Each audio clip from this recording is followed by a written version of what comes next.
Hey y'all, welcome back to another Cup of Conversation, where we have conversations worth having. I'm your girl Coco. And I'm your girl T. And today we got a solo dolo episode. Yes, it's been a minute. Yes, yeah. okay. Because we've been keeping the people on the couch. Yeah, you know what I'm saying? People been wanting to come on the couch. Thank you. Okay. Thank you. So that must mean we're doing something right here. That must Yes. mean we making the proper steps in our podcast world. Most definitely. I do believe that. I feel that way myself. Yeah. So how you feeling? I was about to say, go ahead and get into how you feeling, how you dealing this week. I'm feeling very grateful. You know, I'm happy that people are starting to see our hard work and our consistency, and they're seeing it for what it really is, like us really doing the work. Like really be.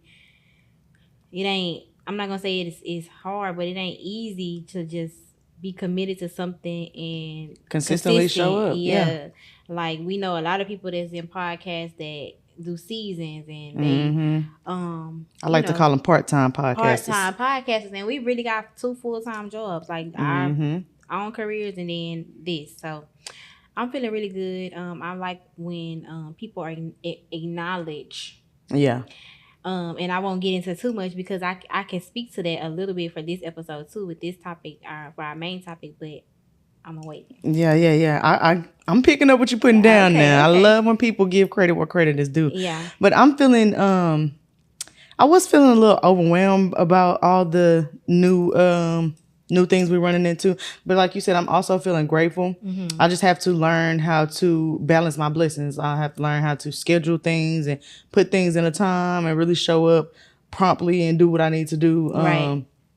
And keep shit organized, because I keep on praying for more, and more is being given. So you can't be mad that you got a lot going on now when you ask for it. Yeah. So I'm feeling good, dealing well, baby. Everything's well. You want to get into our spill of the week? Let's do it. Okay. So our spill of the week is coming from the Ayesha Curry interview that's going viral right now, where she said, she really didn't want to get married at that young age. And she feels like she didn't get to explore in her 20s and do all the things the girls do in their 20s. So my first question was, what is too young for marriage to you? And it don't have to be an age. It can be like a life experience. Like what you have to know this by marriage. Or you have to have done this. So, because marriage is such a ministry in itself, it's really nothing that you can really know that can prepare you for marriage, I would say. And the reason so it's nothing that can really prepare you for marriage, but it can. What you can do is prepare yourself to become very selfless. I know we say that a lot, like, oh, I'm a selfless person, I give, and but most of the time, it's a different kind of selfless. It's a different type of selfless, and most of the time we give in a way that we give it on our terms. Yeah. When we say that, and it's not truly a selfless. Right. You're not truly. It's beneficial to us, or like you said, we do it when it works out for us. Yeah. So I would have to say that part, but I don't think it's necessarily an age, because my thing is, I don't feel like people get married too young. What I do feel like is people get married and that becomes their identity. Yeah. Marriage becomes their whole who they are. Yeah. We see it a lot with even like I seen a lady online talking about how when women get married, they start to treat single women like they beneath them. Yeah. And I think those are the women that have a hard time in marriage because they have created this identity in it. Right. Like they don't. Everything that everybody knows them about is pertaining to that marriage. Exactly. And so I think even when you get married young, I got married young. I got married at 25, I think. Or no. I had Kari at 25 and I got married at like 26, 27. So I would consider that was my 20s. So that was still pretty young. But what I will say is I don't think that it was too young to get married, because I feel like I always, and me and my husband both, we always understood that we are still two separate people in our identities as far as what we like, the things that we like to do, the hobbies and the things like that. What I will say is if you haven't figure that out, and if you're looking at marriage like it's about to be your saving grace, Mm-hmm. then you shouldn't get married, I because can agree to that. it's not. That's not what it's supposed to be. I would say like and my next question, I guess this will kind of answer my next question on what's a checklist of things that could be done before you feel like you are ready for marriage. And I feel like one of those big things is therapy and knowing yourself, learning things about yourself. Because I feel like if you go to therapy, or even it might not be the typical therapy route, but just talking to people that are ask you questions that make thought-provoking questions that make you think about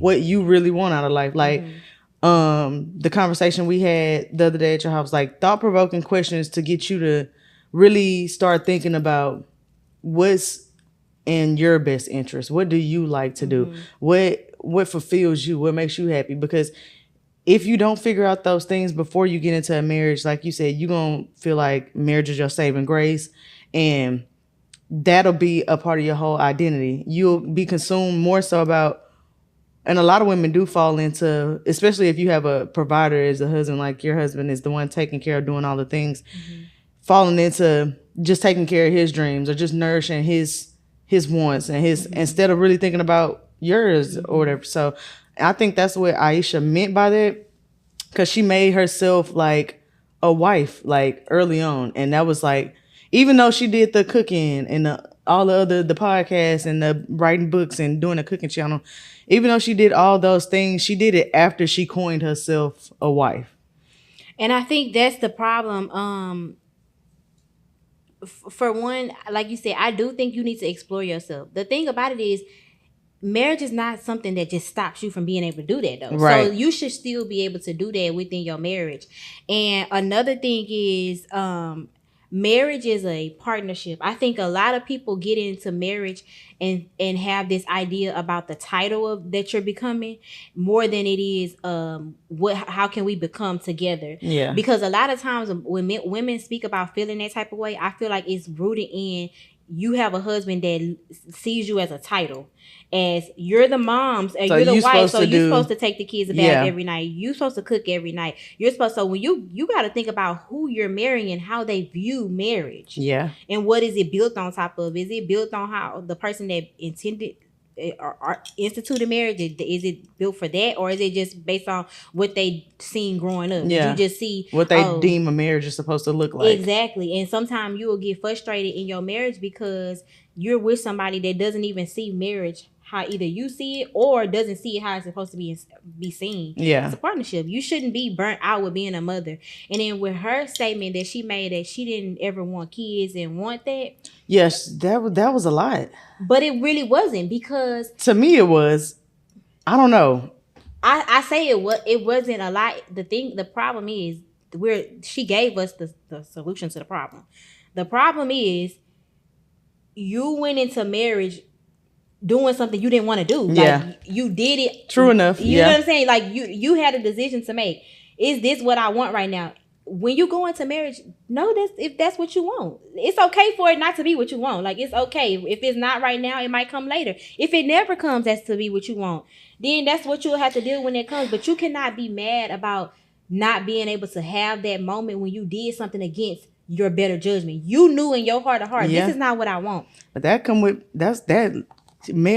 kids come with having sex. Yeah. If we say sex for, I'm not mad at how they did it in, like, because I think it's like a whole wave. Like it's beyond religion. It's more so what we normalize as a society as like Americans, because if you watch the old British shows and the Bridgertons and the those kind of shows, it was not uncommon for everybody to be virgins around there until they were married. You know what I mean? So it's ways to explore yourself, and it's ways to, it ain't like they didn't know about sex. It ain't like they, were just green, but it's ways to figure out what you like about yourself outside of sex, outside of things like that, before you get into marriage. And if you skip all them steps and you get to fucking and doing all this real early, then you might end up somewhere you don't want to be. You know what I'm saying? You might end up with some kids and you ain't planning on having kids by this age. So I feel like I'm not mad at how they used to do it in the old times, how your daddy used to have to give you away. Now, if you had one of them broke daddies that was just trying to sell you away, that was another thing. But I'm talking about when he had your best interest at heart, Right. and really just want a man to look at you with some respect and value you. I'm all for that kind of. I'm on that type of time. And you have to, because, and I think too, I seen the video that you originally sent me was like, yeah, have a whole stage and explore this and that.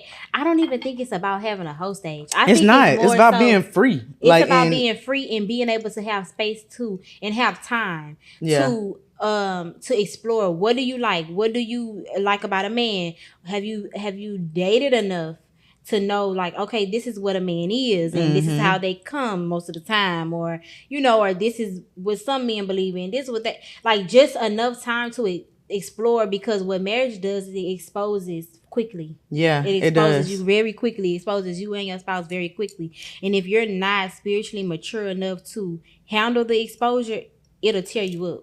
I agree. And my last question was, do you think a lot of women lose themselves in marriage because they don't know who they are, or because they are trying to cater to their spouse more? I think women, for one, don't know who they are, because even if from a young, I think it's both. Let me say that.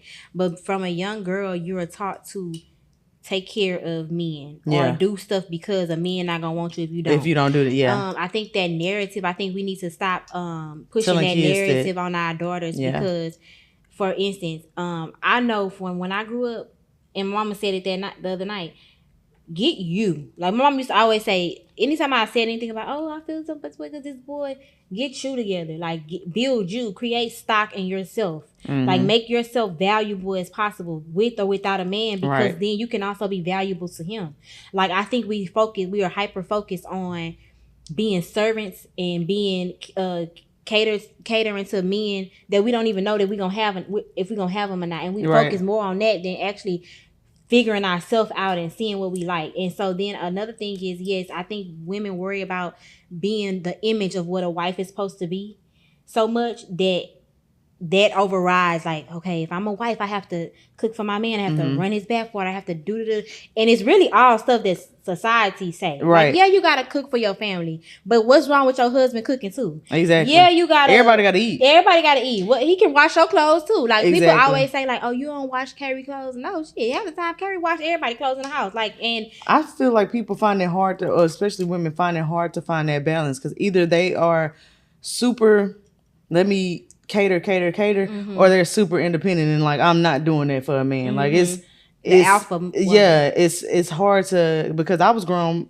raised by a alpha woman, somebody who was, I don't need to do that for a man because I can do it for myself. You know what I'm saying? I don't need to do so, and that's a bad way to be too. Like, you have to find a good blend, because you want somebody to do something for you, so you gotta do something for somebody. Yeah, because you're gonna get to them times where you like, damn, I do wish I had somebody to X, Y, and Z, or if I wish somebody. So you're gonna get to those points in life. You might as well start prepping for both areas. Yes, you should be independent, but know how to be a little submissive. And I think that's something that you need to be working on in your early 20s. Not having sex, not worrying about men really. Just date. Date. Y'all just gonna say date. Like, get to know people. Get to know what people, the patterns, people's traits, and stuff like that. Get to know people. Like, it's not all about just because you like somebody. And I think women, we just naturally, we fall in love so quick. Yes. We want to be my man so fast that we just... He the one. Yes, he the one out the gate. And you ain't even experienced nothing else. Like, you don't know nothing else beyond. Because, of course, you know his good sides. You know what I'm saying? You haven't even got the experience what it would look like on the bed. So, yeah. I think we just need to find a healthy balance, because you don't want to get caught in that. Yeah, and having your own identity, even when you get married. Don't be so codependent on a man. Yeah. Be interdependent. Need each other, but don't need each other. Like, don't be like, oh, I act this way because he don't do this. No, find ways to regulate your own emotions. Do healthy things. Like, so I think that's what it is. We become codependent on men sometimes too much as women. Right. You got the main topic. What you want to? Yeah, so let's move on into the main topic. The main topic is the main topic. So the main topic is basically finding ways to navigate a friendship breakup. Mm, And how is that, how do you cope with that? that's good. That's good. It's a really bad stigma around friendship breakups when they're just breakups because that friend just no longer serves you in this part of your life. Not so much like it's a big fight. Sometimes it is like you break up with friends or you let go of friends because of really bad situations. But a lot of times I think as adults we kind of just gradually outgrow people, especially when we Yeah. made those same friends in kindergarten or So from life experience, I have a few questions today because it's crazy. I was just talking to one of my oldest friends about this, and I was saying about how we have some friendships from like back in the days, from home, old school friendship that we've been friends with people all these years. Do you think, even if we are just not for each other and we kind of gradually, like you said, gradually kind of just grown apart, is there a conversation that needs to be had, or do we just need to gradually, hey girl, we're not really, I think slowly but surely stop talking? I think it depends on the relationship. I think because I think what ways are we just gradually Okay, let me give moving? you an example then, because I'm Okay. telling you, this is life experience. Right. And by the time this episode drop, I'm gonna be had multiple conversations because I've already planned these. This is crazy that you brought this up. Right. But so I have a friend. Well, I had a friend that I was best friends with all throughout school, like really since elementary, like all throughout middle school, high school, and even in college, we were best friends. We stayed together in college. But at one point when we both left college and went back home, we chilled together. We did the same things we used to do for about 2-3 years straight. And then for whatever reason, it just kind of gradually, no explanation, no blow up fight, no nothing. What would you, why would that do? Is that something that you feel like would be warranted an explanation, or? I think it's always best to communicate. Okay. I think it's best. It's the best option that you can have. Is it the only option? No, because sometimes some things what do I say? Do you need closure for things like that, or? Do I need closure? No. It depends on the relationship. I think it depends on how deep the relationship was. What was the issue from me drawing from her? Was it just that you in a different space in your life as far as like location and we can't see each other that much, and so we don't really have much to talk about, or I don't know. It depends on the situation for me, because I think that communication is always best, but I can also see how telling somebody that you no longer fit in my life can also create a problem that was never there. Right. You get what I'm saying? Right. I agree, but I feel like you said, I love a good conversation. Regardless if it's a closure conversation, if it may feel a little awkward at the time, I think it will still give that person some kind of value in knowing, just knowing. You know what I mean? And I think when you present as a person that doesn't get hurt easily or something like that, people don't feel like you deserve those. You know what I mean? Those kind of closures or those kind of conversations. So that would be just my only question to it. Like, I always want to have a conversation. So I feel like if I left a friendship right now, or I didn't talk to somebody right now that I've been talking to for a long time, even if we still friends, but we just not as close. I'm talking about we ain't even friends no more. Like, we don't, ain't no kikiing on the page. Ain't no, oh, hey, you know what I'm saying, girl? Nothing like that. It's total disconnect. So that kind of stuff, I would be like, yeah, I would have something to say. But if it's just something where we don't stay in the same city, we can't hang out no more, and we still say, hey, congratulations, a happy birthday, whatever, every now and then, that would be different. But to totally disconnect, I feel like there's something there that had to be said or that needed. I'm gonna be honest. I really never had a lot any friend breakups. Really, I could not think of not one. However, I do feel like I have friends that it's something weird about it, and I can't quite put my finger on it. And because I don't never want to seem as a victim, I be saying the same thing. I don't want to seem like, damn, is it me? Or I mean, like trying to make it seem like everything your fault, but you're not telling me what's my fault. You know what I mean? So look, think about, let's think of the signs of that a friendship is about to end. What are some signs that you feel like? Automatically, number one, we not when I see people not sharing their I'm not gonna say they downfalls, but they bad times. They'll call you when they feeling good and stuff like that, but they might not express what's hurting them or what is. I feel like that's my first sign, because at first you would call me crying when that man was, you know what I'm saying? Mm-hmm. Now you slowly don't need me for that, and that could be something that you trying to do mentally. Yeah, and you growing out of relying on other people. Great, but that's kind of my first inkling that this might be coming to. Mine is gonna have to be when I feel like you're my friend and you watch everything that I do, but you do not engage with the things that I do. That's weird to me. Okay, I can agree to that. I feel like if you don't if my friend accomplishes something good, I'm gonna congratulations. I'm gonna big you up, like like that or whatever, because that's what friends do. And I feel like the moment I start seeing like, oh, you see everything.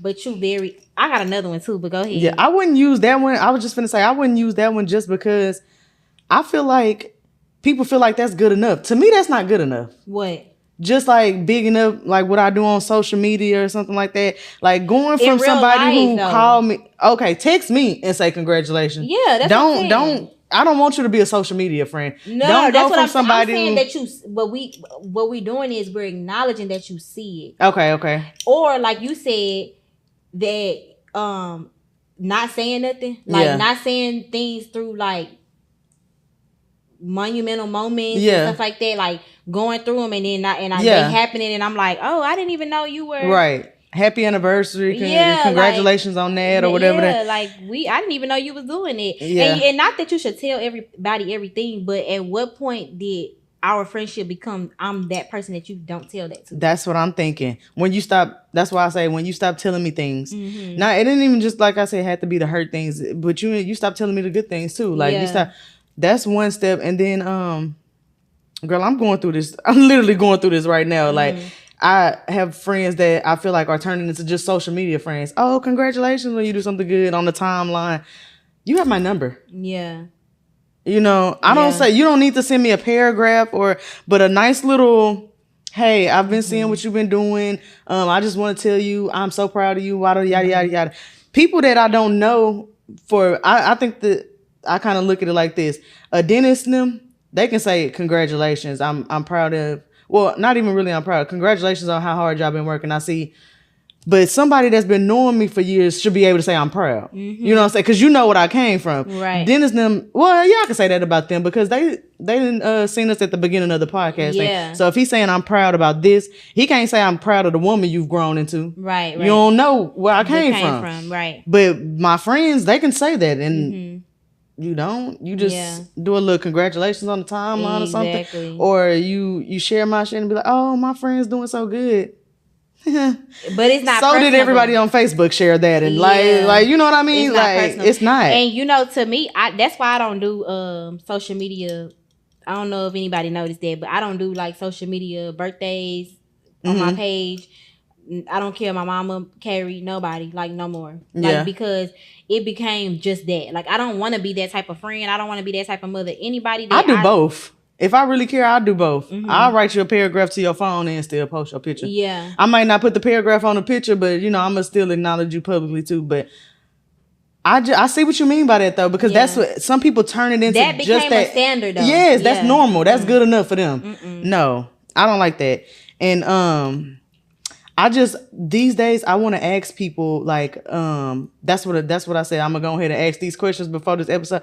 I'm gonna ask my friends like what value are we getting out of this friendship? Because I'm getting to a point where I feel certain type of ways when if you tell this person about this and you don't tell me, or you invite, like, for example, one of my friends texted me yesterday, was like, oh, you going to so-and-so baby birthday party?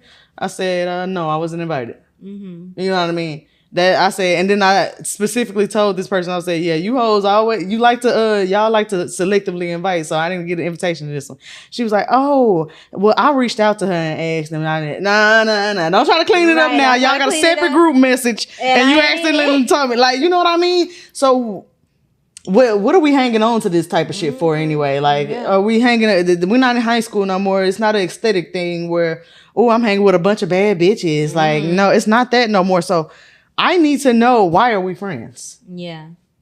That's what we doing here. How do you feel about the statement? Like, you know how people, I had seen it on TikTok, but one of my friends actually posted it, and I was kind of like, I don't know, because I know I had changed the friend that I was probably like 2 years ago. And the post basically was, it was a guy it said people, on the screen it said, the people always talk about why I don't call and check on them, so I'm about to start doing this. And she was like, hey, hello, how you doing? Good. Hang up the phone. And then call the next person. How you doing? Oh, good. Hang up the phone. But I feel like that's a problem, because there's no real genuine connections anymore. No. So people think that social media service, oh, I knew you had did that because I seen it on your story. Yeah. Or nobody call and say, okay, so how did it make you feel? Yeah. Like real connection. Like none of that. Like I'm like, and then it's very weird to me. That social media when you don't know where to go, when it ain't no real issue, but it is. Yeah. Like, what? That's bothering me, because I hate to see people that I know in real life that we but once called each other best friend turn into a social media friend. Like, you're doing the same thing as this girl that's on my timeline and I never even met her. Yeah. And damn near doing at least. Yeah. You know what I'm saying? I talked to her. She might, text me some in-depth shit in my DMs. Oh, I really like how you did, yada, yada. I'm just, you ain't got to always be bigging me up, but ask how I'm feeling, how I'm doing. Are you not concerned about me at all? That'd be my thing. Like, do you not care? Do you think it's a level of people think that, oh, I can see from social media nothing happened. Yeah, she doing good, or as if I'm gonna post myself crying. Yeah, you don't need nobody to check on you. But yeah, I think that like when we had that friendship episode and my friends were able to tell me like, okay, this is what I would like out of a friendship and stuff like that. Like, and prior to that, I had been trying to already do those things. Like, I don't need necessarily people to call me and be like, oh, but it's not bad. It's good. It really strengthens your relationship. Yeah. And I noticed that with me doing that for my friends. Like, when I ain't talked to my friends in probably like 2 to 3 weeks, I'm like, okay, let me call them and check on them. Just, hey, how you doing? What you doing? What you been up to? Like, it's good to have those kind of relationships. Me and my friend Bree, like, we intentionally plan dates for us to go on, like, so we can talk and catch up. And what's crazy is I was that person. I feel like I'm the initiator, so I feel like it ain't on y'all mind if y'all ain't initiating. I was the one who initiated, let's do monthly friend dates, or I made that to the whole group message. And then like certain individual friends, I'll be the one to call. I'll be the one to, I'm never the one to receive. And that kind of bothers me. I don't know if people think like, oh, this the strong friend. You know what I mean? She don't need, or she got everything put together. That kind of bothers me. And I'm just like, only if you know what it is? People don't realize that having a village, having friends, it's an inconvenience in that. It inconveniences you. Like, if we just really being honest about it, like it is an inconvenience for me to take time out of my day to call you and check on you. You know what I'm saying? But you want people to do that for you though, right? So that's what we have to first acknowledge that it is. And nobody's negating that it's not an inconvenience. You know what I'm saying? Yeah, I agree. Sometimes I don't want to hear that shit. Exactly, or just not even that you don't want to hear it. You just don't have the time to, because you're thinking about all the other stuff you could be doing, or where you could be. Like, instead of me being here on Saturday, I probably need to be at the podcast shooting an episode, so I don't have to come. Like, we're adults now, so we have things going on, so it is an inconvenience. However, I think that your friend should mean a little bit more to you, so where you're okay being inconvenienced. Right. You know what I'm saying? Because how we step out for our relationships and stuff like that. Like, I hate to sound like this, like you would do it for a man, you know what I'm saying? Right. But it's the same thing. A relationship is a relationship. If you care about them and you want to pour into them, like, the friendships are not as straightforward as they were in school when you seeing the same person every day. So of course we're gonna connect and we're gonna talk here, and I'm gonna tell you about how my mom and them, or how I had a bad night. If I don't have those same opportunities, we're not co-workers, we don't see each other every day, I feel like if I care about you, we have to create that. Mm-hmm. Yeah. So we can't just. That's not an option to just be like, oh, it is what it is. Crazy if your man went a month without saying, hey babe, how you feeling? Like, you doing good? Like, talking to you, checking in on you. You would feel crazy, but we don't have that same. And I guess it's because too, maybe people feel like you don't do nothing for my immediate life, so I don't have to talk to you. And that's another thing. I don't know, man, because proximity could play a part. Like, oh, if I call her and tell her that, you know what I'm saying, I've been going through this with this nigga, what is gonna help? Or what is going, so it could be, like I said earlier, it could be a thing where you mentally trying to get out of relying on people like that. But at the same time, it has to be some kind of balance if you value these relationships. So what do you think, what does friendship look like now for you? Like, what does it have to come with? Like, we know we got deal breakers for relationships and all of that, but what does a friendship have to come with now? It has to come with some integrity. It has to come with some honesty. Like, and it has to come with some kind of communication. Like, I can't, if there's a reason you don't want to call me, like, oh, I don't call and tell you this because whatever, you know what I'm saying? If that's the reason, say, hey, I be want to call and tell you, but I just can't talk to you about stuff like that. I might call you and tell you this, but I can't tell. Okay, either I fix how I communicate with you about that, or we just don't talk about that. One of the two. But like, if you don't give me that opportunity and you don't give me you don't have some kind of honesty with me, I don't know what to do. We just gonna be, we're going to talk to each other when we agree about something that we dislike, or is that the basis of our friendship? Is that, people kind of run away from hard conversations and they don't want to express certain things. So I think it'd be easier to talk about stuff that we agree on. Like, we see this on social. Girl, did you see X, Y, and Z? Now they know they yada, yada, yada. But I'm in my girlfriend's era with friends. Like, I want good girlfriends.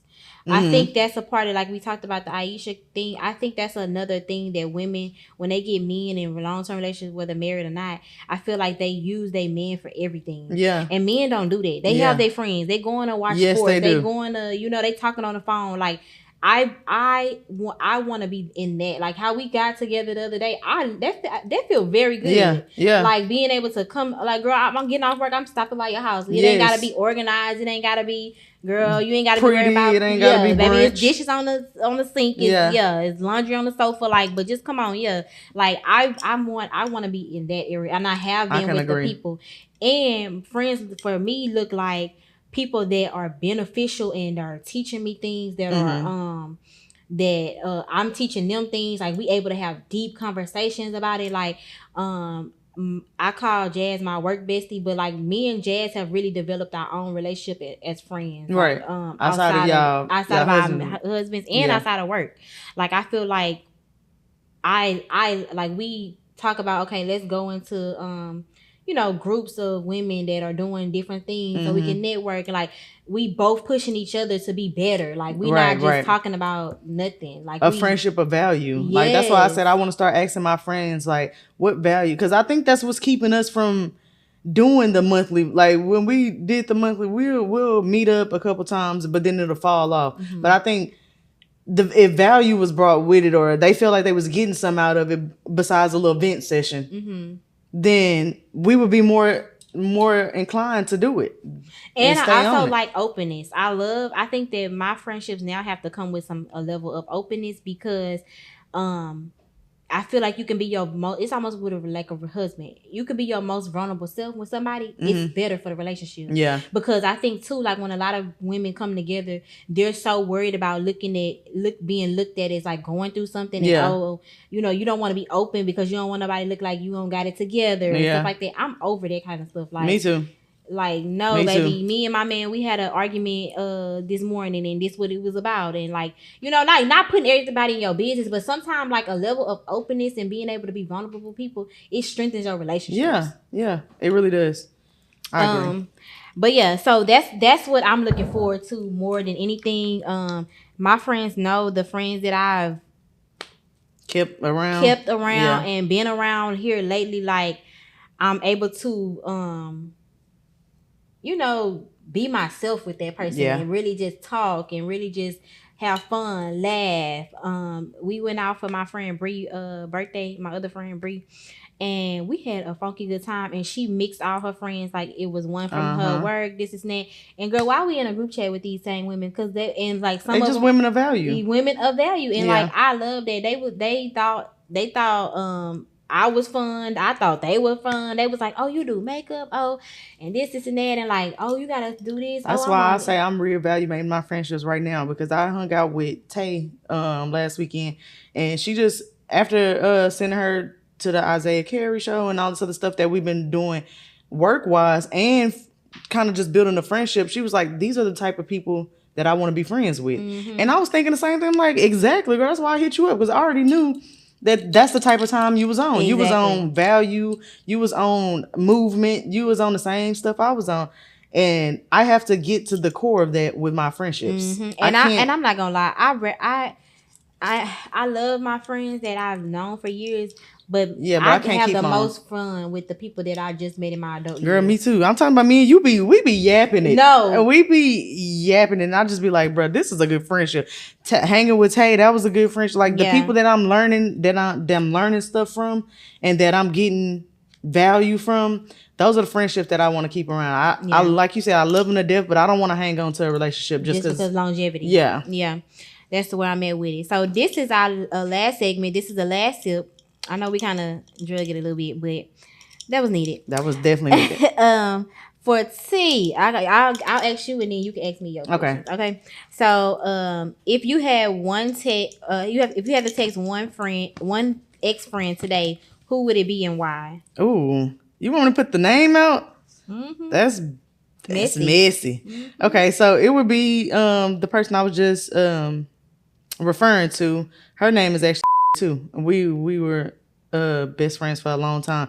I would text her and just ask what was the fallout? Like what I want the what did we go wrong? Yeah, I want the closure from it. Mm-hmm. Because for us to have been we were those type of people where they was like Tia, what with Tia? Mm-hmm. You know what I'm saying? When you see one, you see the other. So that was the kind of friendship we had, and for it to just be nothing, ghost, without any explanation, that was kind of weird to me. I don't know. That's just not how I'm always like. I even had a moment in time where I pulled my two best friends aside in like 10th grade, and I closed the door in my room in my house. I'm like, all right, y'all, let's sit here and talk. What do y'all feel like we lack as friends? Like, what can't you talk to me about? What can I do better? Like, that's how I know that these are the kind of conversations and this is the kind of value that I want out of friendship. Right. I knew that early on. Okay. Which friendship breakup taught you the most about yourself?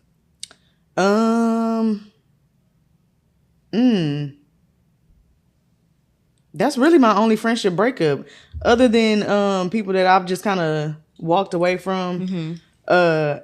But it just taught me that I need more structure and boundaries in my friendships. Like, I'm not gonna be friends with somebody because I'm the turn up friend, or I'm the friend with the car, or I'm the good looking friend, or I'm the this, I'm the that. Yeah. We're not gonna do that. I don't find any value in stuff like that. So I think those kind of friendships is what taught me to value myself, really. Mm-hmm. And last one, what's the pettiest reason you distance yourself from someone? The pettiest. I ain't really petty, but I don't. It's one of my friends in particular. I don't like nobody she ever date, and I can't listen to her talk about that shit. Again, right. I can't ever. It seems like she dating the same niggas with different names, like Marcus, Brandon, Daniel, all of them the same. Right. Like, yeah. Same nigga with not different Brandon names. Caught astray. Okay, so what's one of the toxic traits you had in a friendship that you had to outgrow?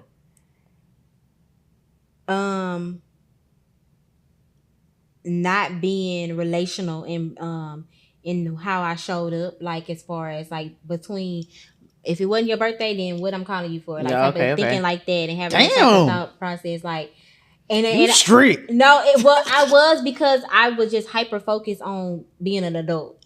Okay. It's not that I didn't want to, but I felt like once you get to adult, it's like real shit going on from day to day. Sometimes I don't think about calling you and asking you how you doing. True, you know what I'm saying? So, but I'm more intentional now. Like, hey, babe, what you got up? Especially with people that's like that with me. Yeah. That wanted that from me. You know what I'm saying? So yeah, that's one of my toxic traits. I ain't gonna lie. What's more unforgivable in a friendship, betrayal or abandonment?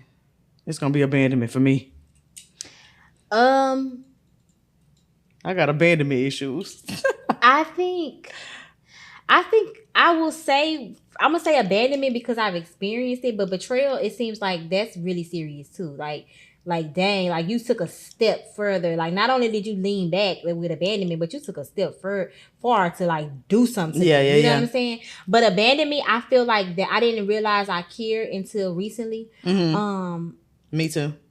One of my friends is married, and I felt like it was abandonment because I felt like our husbands know each other from us, but our husbands are closer than us now. And I just felt a way about. I felt the way about that, like because it's still showing up. You can still you can see it. Like, and I'm like, dang, Carrie would be coming and telling me, he'd be like, oh, you want to do da we going here? They got this going on. I'll be like, oh, how you know? Ain't nobody tell me. Ain't nobody told me nothing. I'm like, dang, he more your friend than my friend. So I did feel some type of way about that, but I just kind of been praying about that situation, really, to be honest. I'm not mad at that. Lastly, would you rather find out your best friend is jealous for years, or that they've been talking behind your back?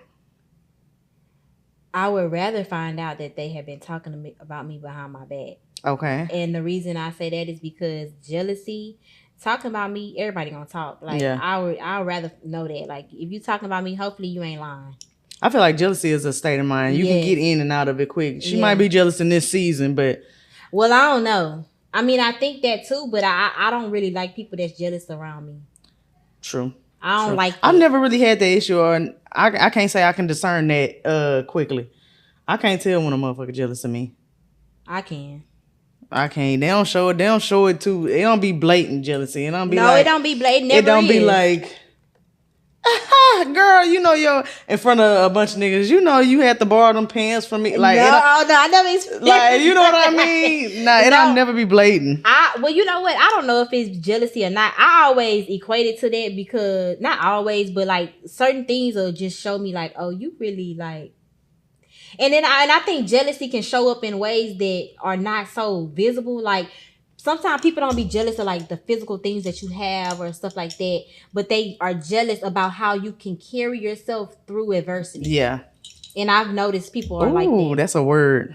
That's a word. People think you gotta be careful about them people that are jealous of you. Yeah, you do, because it'll get very sticky, and then you'll find yourself wondering about that care. Yeah. Like, it's just a lot. Yeah, I would rather find out you just been talking about me. And maybe it's true or not true, than to find out. Like you said, you better have been saying something good, baby. Exactly. You better been telling the truth. Yeah. But I feel like we could have went on and on with this one, baby, because friendships are really complicated to navigate. Especially in adulthood. Especially as a woman.